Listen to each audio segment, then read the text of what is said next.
que Jesus morreu por mim? Você já teve essa dúvida? Ah, ele morreu pra me salvar. Me salvar do quê? Ah, ele morreu pra me perdoar. Me perdoar do quê? Eu sou uma pessoa tão boa, faço tudo tão certinho, não incomodo a vida de ninguém, tô vivendo a minha vida. Me perdoar de quê? Jesus se entregou por mim. Por quê? Bom, então esse é o assunto do vídeo de hoje, claro que de uma forma bem resumida. Eu percebo que muitas pessoas têm essa dúvida, inclusive dentro das igrejas. Muitos cristãos estão ali há anos na igreja e não entendem por que Jesus morreu por nós, por que ele se sacrificou, por que ele se entregou. Então vamos falar sobre isso. Quando nós pensamos na morte de Jesus na cruz, nós não podemos ir para a parte final, ali da vida de Jesus e o seu sacrifício, mas nós temos que começar do princípio, lá em Gênesis. Lá no início a Bíblia vai mostrar que Deus cria todas as coisas, cria o homem, cria a mulher, diz assim para eles, sejam férteis, multipliquem-se, cultivem, cuidem do jardim, e ele dá uma ordem muito importante. Eu tô deixando as árvores aqui do jardim para vocês comerem, mas tem uma que é a árvore do conhecimento do bem e do mal, dela vocês não podem comer, tá? Ok? Ok, Senhor, tudo tranquilo, pode confiar. Depois que Deus falou, não é pra comer, que Deus vira as costas, que eles fazem?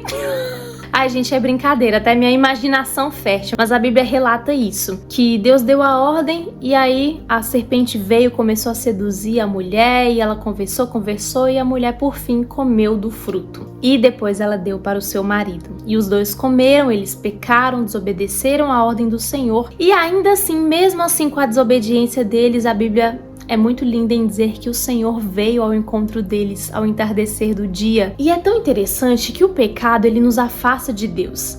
Quando nós pecamos, automaticamente vem um sentimento de eu não vou conseguir voltar para o Senhor, ele deve estar muito bravo comigo, ele está triste, não tem como mais, eu perdi, sabe? A gente vai se distanciando do Senhor. Mas ainda assim a Bíblia deixa isso claro, que mesmo o homem e a mulher tendo pecado, ele veio ao encontro deles. Então aí eu posso dizer que foi a inauguração do pecado, né? E a palavra pecado significa transgressão da lei, desobediência a qualquer norma ou preceito. E foi exatamente isso que eles fizeram. E, gente, tem uma outra coisa muito linda no texto de Gênesis 3, no verso 21, que o homem e a mulher, quando eles pecam, a Bíblia vai dizer que eles fizeram roupas de folhas de figueira para se cobrirem. Mas aí Deus vem depois, mata um animal e faz roupas de pele para eles. Então, nesse texto, nós já vemos uma representação, uma tipificação de Jesus, que foi aquele que morreu, que teve o seu sangue derramado para cobrir a nossa nudez, a nossa vergonha. Ou seja, o homem, na força do seu próprio braço, assim como eles fizeram as suas próprias roupas, aquilo ali não ia se sustentar. Não era o adequado. Então veio Deus e fez da forma correta para eles. E assim foi Jesus também, mas a gente vai chegar lá. Temos um caminho aí para trilhar para vocês irem entendendo o sacrifício de Cristo. Aí antes do pecado, Deus disse, façamos o homem à nossa imagem, à nossa semelhança. Depois do pecado, a Bíblia vai dizer, e Adão gerou o seu filho Sete, a sua imagem e a sua semelhança. Então Adão e Eva, como sendo os primeiros seres humanos, tudo que está sendo gerado ali deles, a partir deles, nasce em pecado. Davi disse isso lá no Salmo 51, no verso 5. Sei que sou pecador desde que nasci. Sim, desde que me concebeu minha mãe. Então, gente, todo bebezinho, por mais inocente que ele seja, por mais que ele não tenha feito nada de mal na vida dele, ele já nasce em pecado. Todos nós nascemos em pecado. Por isso que Jesus foi considerado sem pecado, porque ele veio de uma virgem, ele foi concebido pelo Espírito Santo. Então, ele não veio de uma relação comum entre homem e mulher. Então, as consequências do pecado são morte e separação. A morte, ela traz essa separação, né? Eu tava pensando assim, meu Deus, imagina você perder uma pessoa que você ama muito. É uma dor, gente, incalculável. Pessoas assim, elas demoram talvez anos pra se recuperar da dor, que é tão terrível você perder uma pessoa que você ama. Então, assim, eu na minha humanidade fiquei pensando sobre isso. Meu Deus, será que foi esse o sentimento que Deus teve quando ele viu ali o homem e a mulher pecando pecado, porque o pecado ele traz isso, ele traz essa morte espiritual, ele traz essa separação entre o homem e Deus. A Bíblia diz que Deus amou tanto o mundo, amou tanto, gente, isso é uma palavra muito forte, a gente não tem noção disso, mas quando você pensa em alguém que você ama muito, que você talvez daria sua vida por aquela pessoa, você consegue ter um pouco dessa noção do amor que Deus teve por nós, essa separação entre a sua criação que Ele tanto amou, que Ele tanto ama. Então, quando nós lemos a Bíblia, nós vemos um Deus que deseja se aproximar do seu povo, das pessoas, só que Ele é um Deus santo e as pessoas são impuras. Aí como é que faz essa amizade acontecer? Esse relacionamento. Por isso que Deus envia as leis através de Moisés, para que através do cumprimento dessas leis, Deus pudesse novamente se aproximar do seu povo, porque as leis eram uma forma de purificar o povo, para que pudesse santificar o povo e assim eles se achegarem novamente a Deus, que é um Deus santo. Então tá, depois que eles pecam, eles são expulsos do jardim e a vida vai acontecendo e tem muita história no meio disso tudo. Aí vem Noé, Abraão, Isaac, Jacó, chega Moisés, Deus entrega as leis, e aí tem muita coisa acontecendo, você precisa ler a Bíblia para você entender. E aí, gente, Deus manda construir o tabernáculo. O tabernáculo nada mais é de que Deus no meio do povo. Deus queria estar ali no meio do povo. O tabernáculo foi uma construção que exigia muitas regrinhas para você poder entrar lá dentro, onde estaria a presença de Deus, que era a Arca da Aliança. E assim, o sacerdote, para chegar até lá, não era de qualquer jeito, não era assim, cheguei Brasil. Não, gente, tinha todo um ritual, tinha que seguir várias e várias regrinhas de purificação, tinha que estar com a roupa certa, tinha que ter tomado banho. Gente, era muita coisinha. Se ele não seguisse direitinho, ele morria. Tá? Literalmente. E aí tinha uma cerimônia de purificação que era uma cerimônia para Deus perdoar os pecados do povo. E como que era feito isso? Eles pegavam um animal, tinha que ser macho, sem defeito, e o sacerdote vinha e transferia todo o pecado do povo na cabeça desse animal. Gente, se eu for explicar todos os detalhezinhos, até porque eu não consigo me lembrar de tudo, a gente iria ficar aqui horas. Então depois você estuda, pesquise. Gente, isso é muito importante, você buscar na fonte, você criar esse interesse em ler a palavra, mas só para vocês entenderem, por isso que eu falei no início do vídeo, que seria bem resumido. Mas eles pegam um macho sem defeito, transferem os pecados do povo ali para esse animal, e esse animal é sacrificado. Ali no altar vai ter o derramamento de sangue desse animal. Vocês estão conseguindo linkar isso com Jesus, com o sacrifício de Jesus? E aí a Bíblia vai dizer que quando esse animal é morto, que há ali o derramamento de sangue, Deus ele recebe esse sacrifício e o povo é perdoado.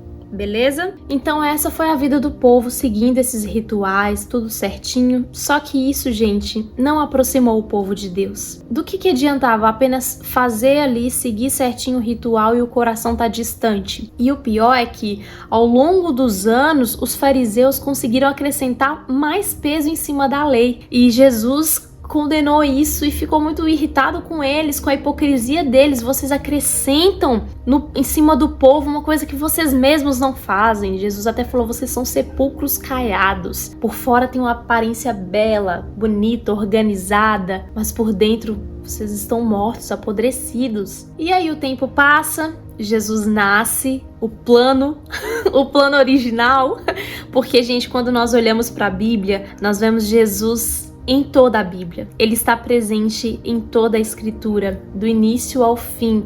Tanto é que eu falei para vocês ali, quando Deus mata um animal para cobrir o homem, ali nós vemos Jesus. A Arca de Noé, nós vemos Jesus também, que é aquele que traz salvação, e quem não estiver nele não será salvo.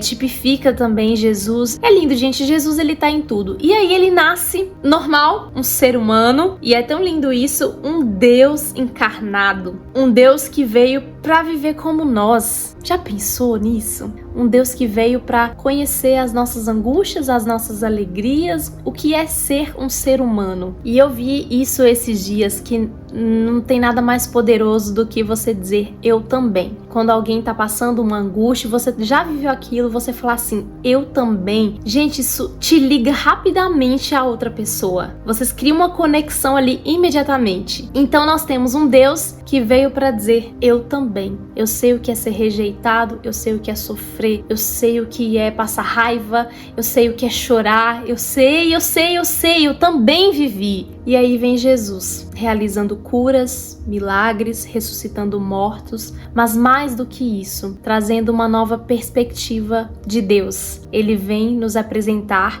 o Pai. Deus como nunca visto antes. Pai?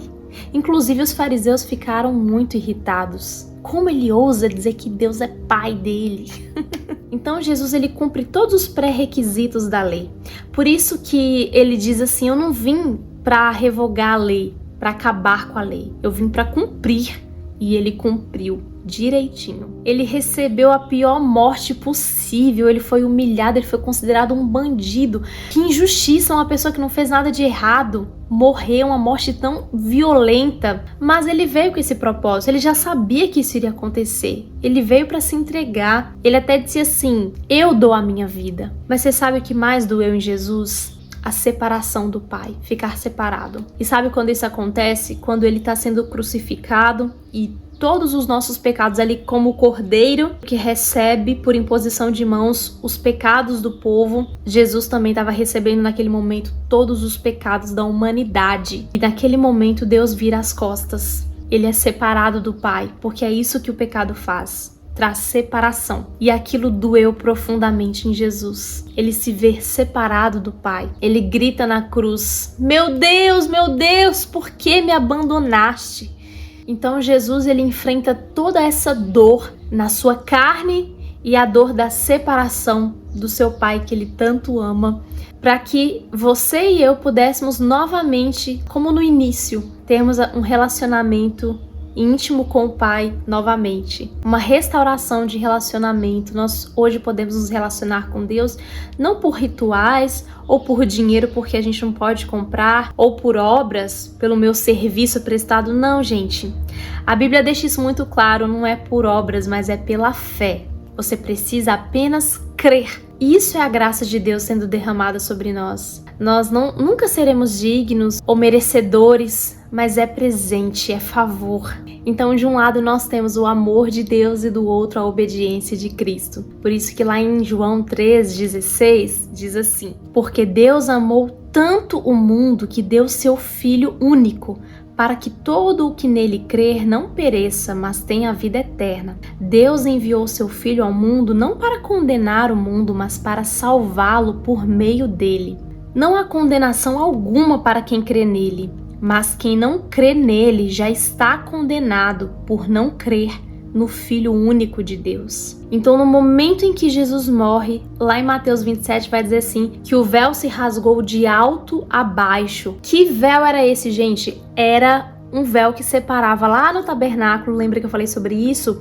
Ele fazia a separação do santo lugar e Santo dos Santos. O santo lugar era onde ficava o candelabro, a mesa dos pães e o altar de incenso. E o Santo dos Santos era onde ficava a Arca da Aliança. Essa Arca da Aliança era onde estava a presença de Deus. Então, para chegar até ela, gente, era só o sumo sacerdote. Era só uma pessoa que era autorizada a entrar nesse lugar. Então, na hora que Jesus dá o seu último suspiro e morre, o céu estava comunicando, através do véu se rasgando, que o acesso estava liberado. Pode entrar, galera!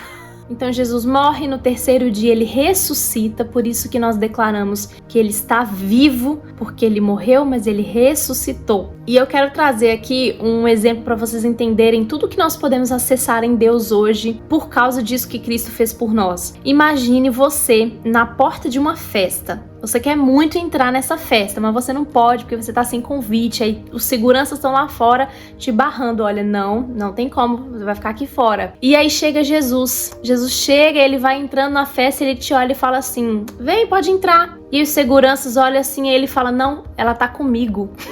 É isso, gente. E aí vocês entram pra festa e aí você tem acesso a tudo. Por quê? Porque você tá com ele. E aí com isso a gente pode desfrutar de uma vida plena, uma vida abundante, porque a gente tá com ele. E aqui entra uma coisa muito importante: a fé. Porque eu sei que muitas pessoas não creem em Jesus. Elas têm dificuldade em crer na palavra. Falam assim: ela foi escrita por homens falhos, pecadores. Como que eu vou acreditar numa palavra? Isso não prova que Jesus existe. Hebreus 11:6 vai dizer assim: Sem fé é impossível agradar a Deus, pois quem dele se aproxima precisa crer que ele existe e que recompensa aqueles que o buscam.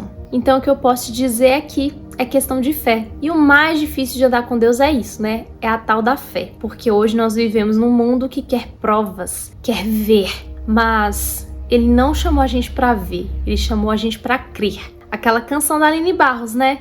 Eu não vivo do que vejo, vivo do que creio, irás prover de novo, eu creio em ti. Então vão criticar assim a gente, vão falar que é delírio religioso, que é obra da nossa imaginação, que é coincidência. Vão criticar a nossa fé, a nossa esperança, a nossa alegria, a nossa certeza nele, a nossa devoção, o nosso amor. Vão criticar tudo isso, mas nós sabemos de onde ele nos tirou. Nós sabemos, nós entendemos quem é Jesus. O que ele fez por nós. Nós sabemos que ele está vivo e que ele voltará. Nós sabemos que ele nos ama, que ele nos corrige, que ele nos atende, ele responde às nossas orações, que ele está por perto, sendo socorro bem presente na hora da angústia, sendo consolo. Emanuel, Deus conosco. E muitas pessoas já tiveram experiências com Deus, milagres, curas, coisas assim absurdas,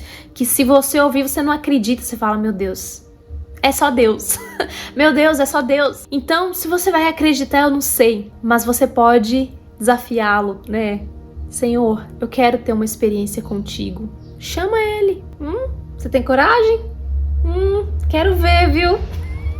E olha, ele é bom em surpreender. Peça pra ele algo que seja indiscutível, que vá além da capacidade humana, das coincidências, do universo. Algo que só Deus mesmo pode fazer. Faça essa oração perigosa aí, tá? Aguarde e verás. Agora, uma coisa é necessária, a fé precisa ser alimentada. A Bíblia diz assim que a fé vem pelo ouvir e ouvir a palavra de Deus. Então, às vezes a semente cai no seu coração e você logo crê. Você vive uma experiência com Deus indiscutível. Só que aí você não alimenta a sua fé. Aí logo você começa a esmorecer, você fica, eu acho que não foi Deus, não foi coisa da minha cabeça. O diabo, ele faz isso, ele vem e rouba. Então, para finalizar esse vídeo, eu espero que vocês tenham entendido o motivo de Jesus ter morrido por nós, que tudo começou lá no início. Adão e Eva trouxeram aí, esse mal pra gente, e a gente tá pagando até hoje.